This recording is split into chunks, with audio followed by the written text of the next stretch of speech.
going on? What's up, peeps? Hope you all are doing super. I want to share some insights that I've recently learned and observed both in others and in myself about the issue and concept of self-awareness. I believe that self-awareness is tremendously important for leaders, for anybody, especially leaders, because leaders impact other people, and also because that's my passion as leaders and influencers.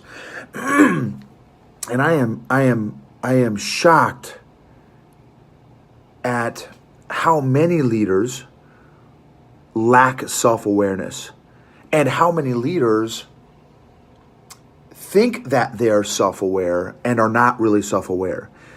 And how that lack of self-awareness negatively impacts an entire organization.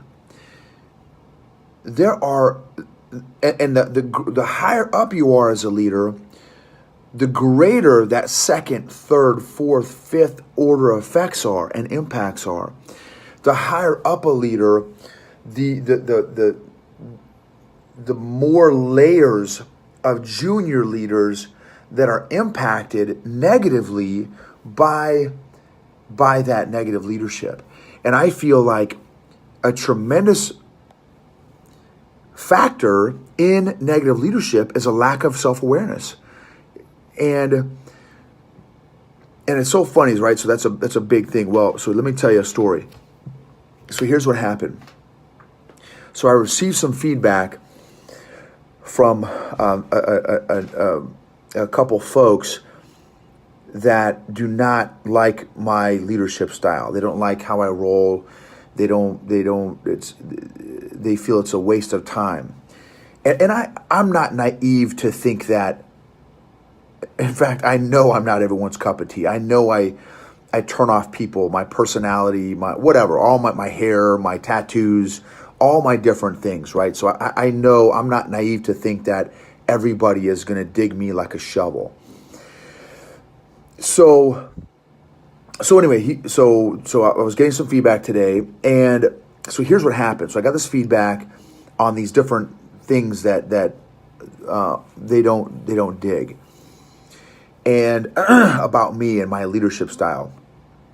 And my immediate response was, I went 0 to hot in about 0.7 seconds. And I didn't like that. I didn't like my response. And here's a couple insights. And so I was talking to Kathy, my awesome wife, and she gave me some great feedback. She said, how do you think that when you're in that moment, how do you think you come across? And I thought, I'm just being transparent with you. In the moment, I thought, I don't care how I come across, because this is my feedback to the feedback, right? And what happened was, and of course, Mama Sita, my awesome wife, she was cool as a cucumber. She was like floating on little Care Bear farts. You know what I mean? Like little, if Care Bears farted and just had little rainbow clouds, and Mama Sita was just floating in these little rainbow clouds. She was cool as a cucumber. No issues, no worries. Just cool as a polar bear's belly button. And so I'm like, I was doubly hot, doubly upset. Number one, I was upset at the feedback. Number two, I was upset that Kathy wasn't upset. And so then I got triple upset because I was upset that I was so upset, right? So I literally had layers of why I was upset. So again, remember the title of this, right? Self-awareness and emotional intelligence. And so then I'm like, God, this is part of my emotional journey, right? You guys know, if you haven't seen my emotional journey videos, go back in my Facebook and on my YouTube channel, and you'll see some of those prior emotional journey stories. Well, I asked God, okay, God, why am I so hot right now? What's going on? Help me out here. I'm trying to grow in my emotional intelligence. I'm trying to grow in my emotional fitness, my EQ, my emotional intelligence. What is the deal? And this is what God gave me. Okay, this is huge. What God gave me was, because I've struggled for many, many years with self-image and self-worth, thinking that I have no value. I've got nothing to offer. I'm a waste of skin, a waste of oxygen. And so what God helped me out with was this. He's like, dude, because I'm like, man, why am I getting so upset that these guys don't dig all, how I roll?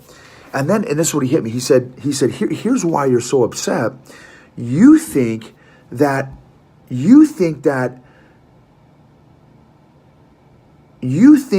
their negative feedback to you is a reflection of your value. So you think that they are confirming that you have no value to offer, that you're this terrible leader, and that you got no value to add as a leader. And I'm like, man, that's it. He's like, but dude, he's like, the only one that can determine your value is me, because I made you. I'm a Christian. You can you can be whatever faith background you want, but that me, I believe that God created us, and so he said, I'm the only one that can set your value. And so he gave me this analogy. He's like, if I gave you $100 bill and you crunched it up, does it change the value of the $100 bill?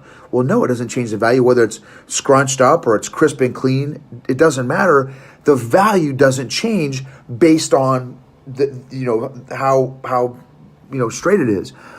And he said, so you have value regardless. So then it's like, oh, so I already started to calm down my emotions already. And then, but it helped me out to realize that it hit a nerve way deep in my subconscious. It wasn't even conscious, right? A conscious decision to get upset. I just went from 0 to ticked off. And so it helped me realize that negative feedback tends to trigger me, to get me so upset for that reason. So once I understood, I'm always equating subconsciously that negative feedback equals and confirms that I have no value, which again is not the case based on my spiritual belief that I have value regardless of people, dig how I roll or not dig how I roll. And so I started to calm down. Well, here's some other big lessons that I took away from that experience. Lesson number 1, as my emotions increased, my self-awareness decreased. As my emotions increased, my self-awareness decreased. Lesson number 2, as my emotions increased and my self-awareness decreased, my safety decreased and my danger increased. So the more emotional I got and the less self-aware I was, the more dangerous I became. And I had to, which is not a good spot for a leader. And I'm sharing this not because I'm proud of this. I'm embarrassed, but maybe someone else can learn something from my leadership weaknesses and my leadership failures. And the areas in my leadership that I have to develop.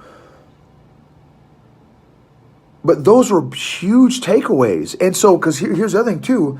The other thing I realized, my other big lesson learned was, as my emotions increased, my GCF decreased. And for those of y'all that don't know me, my GCF is my give a crap factor.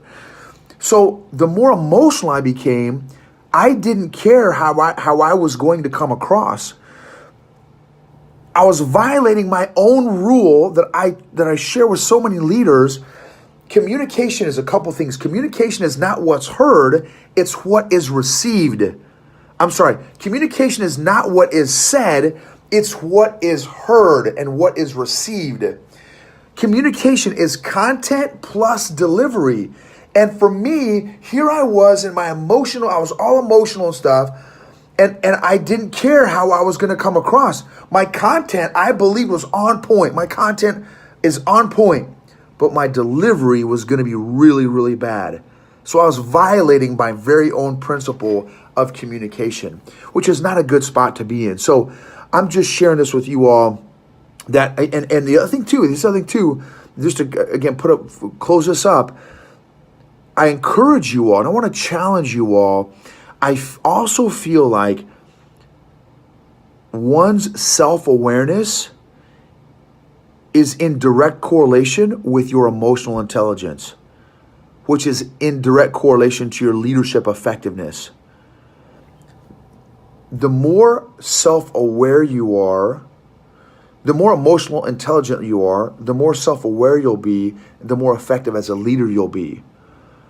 And again, I just shared a story with you on how I clearly need to work on all those areas: my emotional intelligence, my self-awareness, and my leadership.